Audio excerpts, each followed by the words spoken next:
Halo sahabat Miga, kali ini kita akan menceritakan sejarah perjuangan Ki Hajar Dewantara. Ki Hajar Dewantara adalah sang bapak pendidikan nasional, pahlawan yang telah mengangkat derajat pendidikan di Indonesia. Ki Hajar Dewantara atau Raden Mas Wardi Suryaningrat lahir di Yogyakarta 2 Mei 1889. Sebagai golongan ningrat, Suwardi mendapatkan hak untuk mendapatkan pendidikan yang layak oleh kolonial Belanda. Ia menamatkan pendidikan sekolah dasar di ELS atau Sekolah Dasar Belanda. Kemudian melanjutkan ke Stovia atau Sekolah Dokter Bumi Putra. Tetapi tidak sampai selesai karena beliau sakit. Setelah tidak berhasil menyelesaikan pendidikan, Suwardi mengawali karirnya dengan bekerja sebagai penulis dan wartawan di berbagai surat kabar, antara lain Seditomo, Medan Java, The Express, Utusan Hindia, dan lain-lain.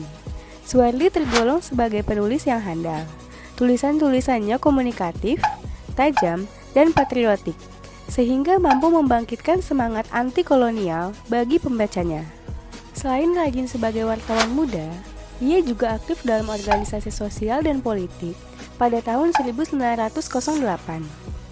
Suwardi bergabung dengan organisasi Budi Utomo bersama Douwes Dekker dan Dr. Cipto Mangunkusumo, yang kemudian dikenal sebagai Tiga Serangkai. Mereka mendirikan Indische Partij, yang merupakan partai politik pertama yang beraliran nasionalis. Namun, partai tersebut tidak mendapatkan badan hukum dari pemerintahan kolonial Belanda, karena dianggap dapat membangkitkan dan menentang kolonial Belanda. Kemudian, pada tahun 1913, pemerintah Hindia Belanda berniat mengumpulkan sumbangan dari warga, termasuk pribumi untuk merayakan 100 tahun kemerdekaan negeri Belanda dari penjajahan Perancis. Hal itu menimbulkan reaksi kritis dari kalangan nasionalis, termasuk Suwardi. Ia mengungkapkan kritikannya melalui salah satu tulisan yang cukup terkenal, yaitu Als ik eens Nederlander was, yang berarti andai aku seorang Belanda. Tulisan beliau ini dimuat dalam surat kabar The Express pada tahun 1913.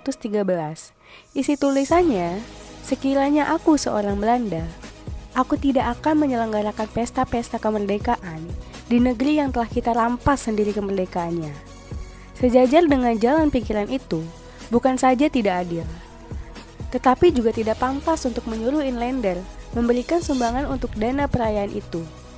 Ide untuk menyelenggarakan perayaan itu saja sudah menghina mereka, dan sekarang kita keruk pula kantongnya. Ayo teruskan saja penghinaan lahir batin itu. Kalau aku seorang Belanda, hal yang terutama menyinggung perasaanku dan kawan-kawan sebangsaku ialah kenyataan bahwa inlander diharuskan ikut mengongki atas kegiatan yang tidak ada kepentingan sedikit pun baginya. Karena tulisan itulah, ia dijatuhkan hukuman internering atau hukum buang tanpa proses peradilan. Atas permintaannya, ia dihukum buang ke Pulau Bangka. Namun, atas permintaan kedua rekannya dari Tiga Serangkai yang juga mendapatkan hukum buang karena membela Suwardi, mereka bertiga dibuang ke Belanda. Kesempatan itu mereka gunakan untuk mendalami dunia pendidikan. Suwardi kembali ke Indonesia pada bulan September 1919. Pengalaman mengajar yang ia peroleh kemudian digunakan untuk mengembangkan konsep mengajar bagi sekolah yang ia dirikan pada tanggal 3 Juli 1922, yaitu Perguruan Taman Siswa. Saat ia genap berumur 40 tahun, ia mengganti namanya menjadi Ki Hajar Dewantara. Ia tidak lagi menggunakan gelar kebangsawanannya di depan namanya. Hal ini dimaksudkan agar ia dapat bebas dekat dengan rakyat, baik secara fisik maupun jiwa. Semboyan dalam sistem pendidikan yang dipakainya kini sangat dikenal di kalangan pendidikan Indonesia. Semboyan itu dalam bahasa Jawa, yaitu Ing ngarso tung tulada, ing madia mangun karsa tuturi handayani, yang berarti di depan memberi contoh, di tengah memberi semangat, di belakang memberi dorongan.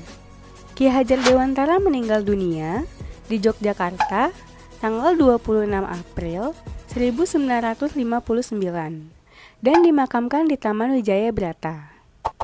Nama Ki Hajar Dewantara tidak hanya diabadikan sebagai nama tokoh dan pahlawan, tetapi tanggal kelahirannya, yaitu tanggal 2 Mei, juga dijadikan sebagai Hari Pendidikan Nasional dan juga ditetapkan sebagai Bapak Pendidikan Nasional. Nama Ki Hajar Dewantara juga diabadikan sebagai salah satu nama kapal perang Indonesia, yaitu KRI Ki Hajar Dewantara. Dan potret dirinya juga diabadikan pada uang kertas Rp20.000 pada tahun edisi 1998. Sekian dari penjelasan Miga tentang sejarah perjuangan Ki Hajar Dewantara. Terima kasih sahabat Miga.